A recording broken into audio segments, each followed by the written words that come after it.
welcome to my channel, Haylee Marie Vintage. Today I'm really excited. We have another sewing project coming up. This is another vintage fabric project. So this is the fabric I'm going to be using. It's this gorgeous 1940s, I think, like little black and pink berry fabric. It's really adorable. I've always been scared to use it. I finally feel like I can do it.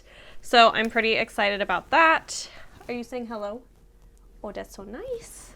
Of course, I am doing this with a pattern, but I don't know where the physical pattern of this is, like the cover. I set it somewhere weird in my home. I'm working on finding it. It will be fine. But for now, I don't have it, so I'm going to pop it probably here. But I do have it in my phone, so I'm going to bring it up to talk about it. It's a 1940s pattern. I'm pretty sure it's a Hollywood pattern. It is a Hollywood pattern. 1603. It's a really cute dress that has like a sweetheart neckline. It's sleeveless and it has kind of a princess bodice, like that point. It's really, really cute. It does have traditional darts, so I'm talking like the V bodice, not the princess seams. And it's so cute. And what I want to do with this is I want to use white lace that I can then put black ribbon through. So it'll be really, really, really cute and just a little bit different from anything else in my wardrobe. And I absolutely love this look. It's a very like cottagecore princessy look. So I'm pretty excited about that. I am a little nervous because I haven't really done lace like that, where I then weave the ribbon through after. So we'll kind of see how that goes. Right now, I need to find enough gathered lace somewhere in my stash. That is one thing I actually don't have a ton of, is that gathered cotton lace. So I'm gonna hunt up, see what I have, work with that. If not, I guess I'll make a Joann's run, but I think everything there is gonna be polyester, which is a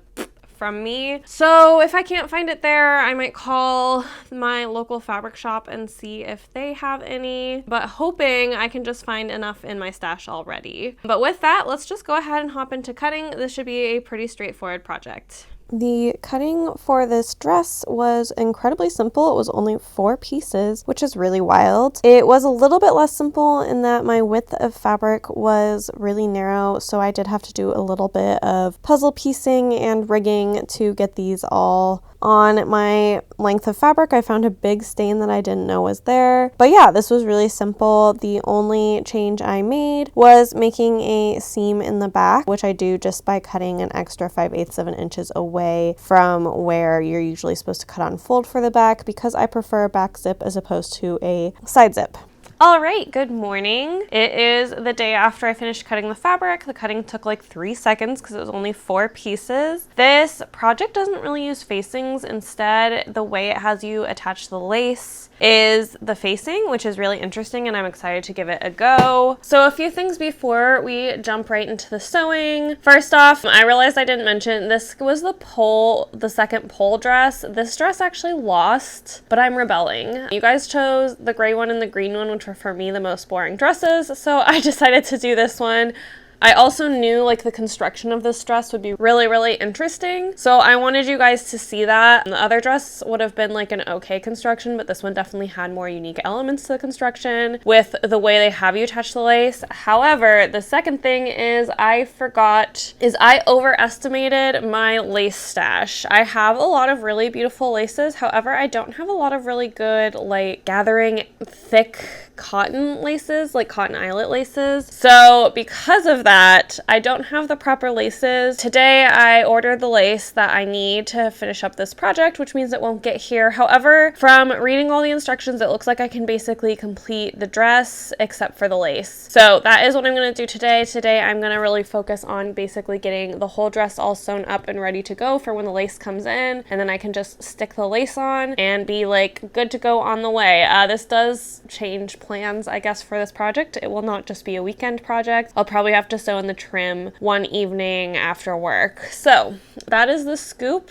I really need to, remember that my cotton gathered lace is not a strong stash, and that's actually one thing I'm allowed to add to my stash. But with that, we're just gonna go ahead and hop into the sewing today. As always, I am first starting with marking and then pinning my darts. This pattern did have 6 darts, 2 in the front and 1 in the back, like on each side, so I guess 4 in the front and 2 in the back. Nothing not standard here. These darts were pretty easy, and I did use my new thin clover pen, and I am liking it, which is nice. I will have that in my Amazon favorites, which will be linked down below. Just a reminder that I do get a little bit of kickback if you use that link. And if you have a local shop, I would rather you bring that list there and spend your money keeping your local businesses alive rather than Amazon. I don't need the money. It's just I know that Amazon is the most accessible thing for most people, so I do have my little favorite list there. After the pinning, I'm going ahead and sewing them. I always backstitch at the top and then I go down to a point at the bottom where eventually after I am done, I will tie my threads. This is exactly why I don't like making darts, is I just feel like it's so many steps.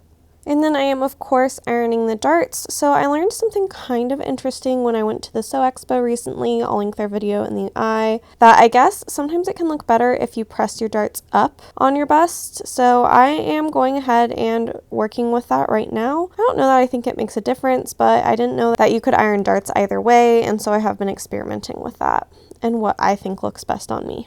And next up is some edge finishing. So these are really interesting because essentially you're going to use the trim to cover your edges. So I'm clipping my seam and then I am pressing it and then I will stitch that down on the front. It's super weird. I've never done anything like this, but it's what they tell me to do and I'm following my directions. After that, it says to stitch 1/8 away from the edge, which is what I'm doing here. And then to cut that down to where the stitching line is.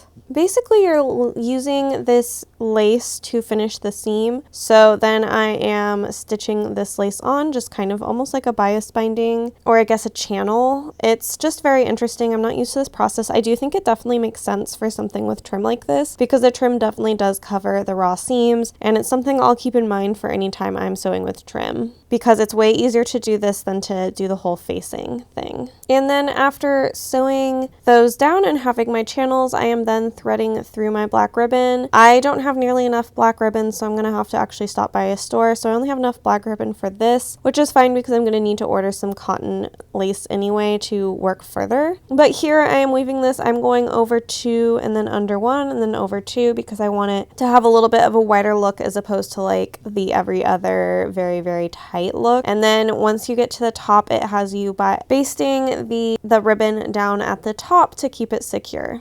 And then the next part is to pin the sides and the shoulders together and get those sewn down. For this dress seams finishing, I am going to be using my pinking shears. And then one of the reasons there are only 4 pattern pieces on this pattern is they're having you do bias facings instead of doing pieces facing. I don't know quite how to explain the other way you do facing. So what I'm doing here is I'm just sewing the bias facing down and then I am going to understitch that so it will lay nicely. And then I am pinning up the back so I can baste it so that way the seam will be nice and pressed and ready for a zipper. And then here for the sleeves, because we are using the trim, I pressed it up by about 1/2 inch and now I am sewing around that. Again, close to the edge where I will then afterwards cut off the excess because it will all be covered by trim. It's so strange to hem something with the ugly part of the hem sticking outward, but again, it does make sense for this. And now I am moving my focus onto the skirt, first sewing together the back seam because I need to have this marked for where exactly the zipper is going to hit so I can baste above that mark. And then again, I am finishing my seams by pinking them before pressing them open. And now I'm putting in big basting stitches to use as gathering stitches. I do these in rows of 3 because that's just how I get the most stable and clean gather that I like. You are seeing me here struggle a little bit. My sewing machine's tension has been off since I got it back from the shop, and I don't know if it's off because I brought it back from the shop or it got off before and now I'm readjusting to it. But it did take me a little bit to work to get my machine going the way I wanted and getting these gathering stitches eased in correctly. I rarely have issues with my machine. This is actually one of the first times I've ever had issues. I always am a big fan of you don't need the most expensive sewing machine, but you do want a sewing machine that you can trust to not give you a ton of difficulties, and this has definitely been the sewing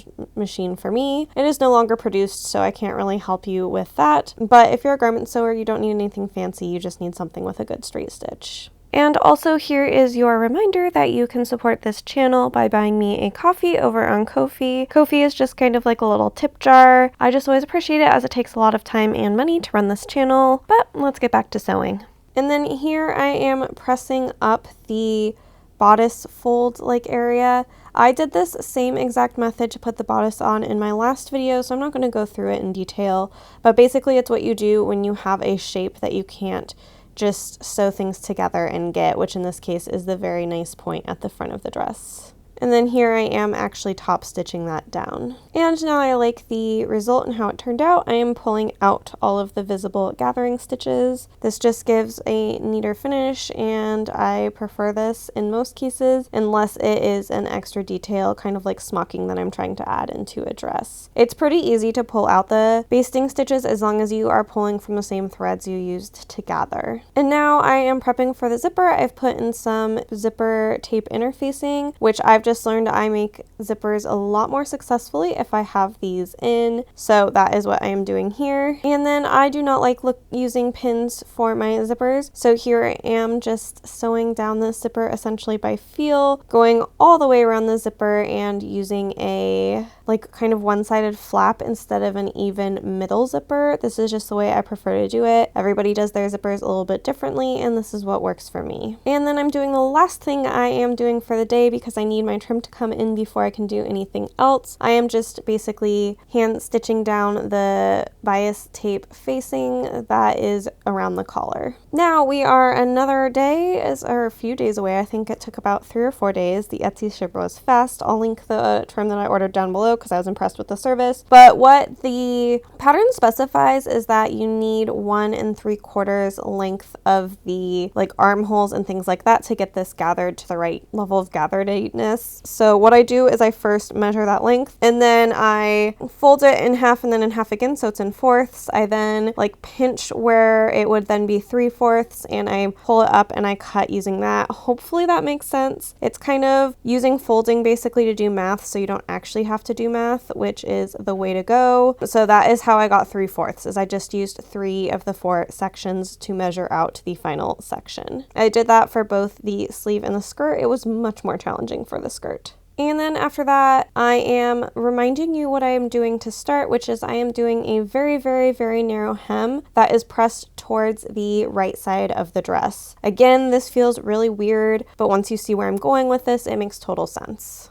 And then I'm cutting away all the excess fabric from that little tiny hem. And then I am stitching my trim into a circle that then afterwards I am going to put in gathering stitches. I only put in 1 row of gathering stitches on the trim because to me there can be more irregularities in it than I like that like at the waist seam. Like the trim isn't more of like a feature as opposed to like the waist seam is something you want really nice and neat. So that is why I'm only going to use 1 row of basting stitches here. And then again I did some math without doing any math, and I folded the trim in 4 and pinned it. So that way I knew how much trim I needed to ease in each quadrant of the dress. And then here I am actually easing that in. This was really, really, really simple and straightforward. And again, I am pinning this, so I am stitching it from the top instead of pinning it at the back and sewing it the way you might in a different way. In this case, it is going on the right side of the dress. I did stitch from the wrong side of the dress just so I could be really careful about sewing it onto the actual edge of the fabric. And then like it instructs me to, I am cutting off the excess trim that is along the top. This was again a weird process and not one I'm used to doing, but again it makes sense as I continue to go along. So with that trimmed down, it is now time for me to put in the channel that the ribbon will go through, which is this lace that they call beading on the back of the package. This lace I got at a estate sale in South Carolina that I went to. That was a dressmaking factory that had closed in the 70s. So this lace is from that and was therefore very, very cheap. I've been trying to find the right project for this lace and was so excited to use it for this one. Here I am just basically basically sewing it on the top, and that thickness of the lace is covering up all the ugly edges that are on the front of the hem. So you can see how that all works out. It does make sense. It just definitely was bizarre. And then I will of course sew down the top of the lace, and then I will have my channel to thread my ribbon through. My last step is to thread the ribbon through the channels. So first what I'm going to do is I'm going to burn the end, so that way this won't unravel and the safety pin won't pull too much and make the ribbon end super gross and hard to work with. And then after doing that quick little burn, I am then going to go ahead and go over 2, under 1, all the way around the skirt. The real trick here is getting my tension correct. If it's too tight, it'll make the hem pucker, but if it's too loose, the ribbon's gonna stick out weird. This was a bit of a learning curve and kind of an adjustment. Here you see me doing the hem, which was the last bit I did, so I had kind of gotten the learning curve down in the sleeves. But after I get to the end, I will then sew the ribbon ends together, and with that, we are all ready for the reveal.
All right, you have seen the reveal. I hope you enjoyed it. This one was not too awkward. I did have somebody in the house across from me staring. I always think it's funny how people in their houses think that because there's windows, we can't see them. If you're creeping in the house, I can definitely see you. It's just funny.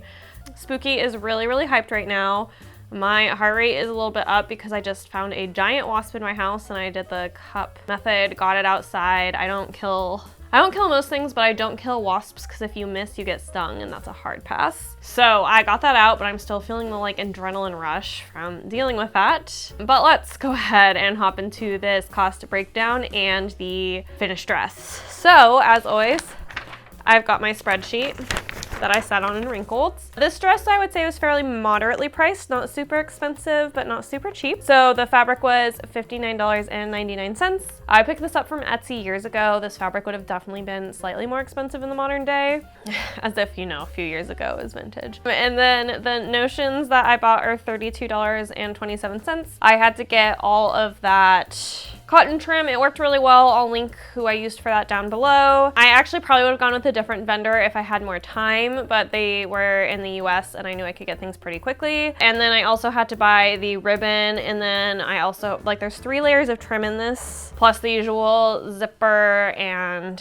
thread and stuff like that. So that is why we're up at $32 notions. I don't usually spend quite that much on per project. And the pattern itself was $26.24. I've only used this pattern once, however, I did really, really like it, so I see myself using it again for sure. And so that brings us to a supply total of $118.50. All things considered, I think this is a great price for how detailed the dress is, but I have definitely, I feel like, seen way less nice dresses for this price, so I'm pretty happy to have paid that. For labor, labor should be a big cost of clothing. Right now, only 2% of garment workers make a living wage. As a seamstress, I'm just really passionate about talking about the labor of sewing and how it is skilled labor and it deserves a living wage, and the people who make our clothes deserve a living wage. A lot of times when you look at the price of an item, the percentage that actually went back to the garment worker who made it is like 10% or less. 10% is high on that scale. So, you know, if you're picking up that $30 dress, that's $3 to pay the worker that made the dress. We use sewing machines, but you need a person to run sewing machines. We do not have robots mastered in that way, and we probably won't. I'm just really passionate about talking about how long something takes me. I know how long something takes me versus an industrial setting is not apples to apples. However, I can guarantee you, whoever is making your clothing deserves to be paid more than the abysmally low prices they are paid. But this dress took me a total of 7 hours. So actually 2.5 of those hours were spent just on the trim on this dress. This dress would have only taken me, I think that's 4.5 if I didn't put the trim on. So I think that's actually pretty crazy that this was this fast of a dress. But when you think about how simple the pieces are, it makes sense. And I've gotten so much better on a basic dress like this. I'm multiplying this by $32.70, which is a like lower middle class wage here in Seattle. Seattle's a very expensive city. Obviously, if you're gonna have a factory, you probably wouldn't pick Seattle. You would probably pick somewhere with a cheaper living wage. So that brings us to a total of $228.90, which then brings us to a grand total of $347.40 is what this should cost, like base price, no profit, materials, and labor if I were to sell it. Of course, you should be factoring in a certain amount of profit to grow a business and things like that. So yeah, I just think it's important to highlight the cost of how much clothing costs, essentially, even though I know that we aren't paying people wages, so clothing does not cost as much as this says, but it should. And so I just want to bring light to that, and as always, just be thinking about all of those women who make our clothing and that they deserve better lives and better treatment. We're gonna go ahead and hop into the dress. Ugh, I threw it on the floor in the wasp scuffle. I was literally sitting down ready to film and then I saw a giant wasp fly out of nowhere. This is obviously the dress. I think it turned out so pretty. Look at the zipper. The zipper went in nice. Gathers look nice. You can see there's some wrinkles. We'll talk about, I guess, the flaws first. Flaws that like came out with very strange fingers. This dress, I don't feel like I have that many flaws. There's a couple fit issues with this dress that I would fix in the future. So one of those is, if you saw in the reveal, the back is fairly loose and lumpy. I think there's like too much space in the back, which you don't hear me complain about often, but there's too much space. I need to figure out how to get some of that. There's too much ease back there. And then I would also add probably like a 1/2 inch to the waist. That would just make it a smidge more comfortable for like the work day. But I did work in this all day. I didn't think about the fact that I was wearing, so I didn't find it that uncomfortable. I'm used to wearing fairly tight clothing. It's kind of part of, I guess, my aesthetic. I'm really excited about this new like method for using trim that I learned, especially because I have so much, I think they called it beading, which I found so confusing, this like trim that you can put ribbon in. And I have a ton of different types of beading because I think putting lace through trim like this is just so cute and girly. If I see trim like it at like estate sales or anything like that, I will snatch it all up. So this is a good technique to learn because I also think the way of using the edging of the beading to cover the ugly hem and cover the edge of another trim is really, really clever. So I will definitely be whipping this out in the future on like different garments that I decide I want trim on. I also adore the little bow here, and I don't think this is necessarily sweetheart because it comes to a point, but it is kind of more of a sweetheart shaped neckline, and I think it's super cute. Yeah, I think this is fantastic, and I absolutely adore it, and I'm really, really happy with it. So I guess that kind of wraps up this video. As always, you can support me over on Ko-fi by buying me a coffee. I always really appreciate it. It takes a lot of love and labor and money to keep this channel running, and I do have a day job. This is not my full-time job. And then of course there are the free ways of supporting me by liking this video or commenting down below. I have some really, really, really fantastic projects coming up. I think the next one's a big one. I'm finally working through some of my fabric from my trip to Italy. So definitely subscribe and stick around to see that. I would love to have you, and I will see you next time. Bye!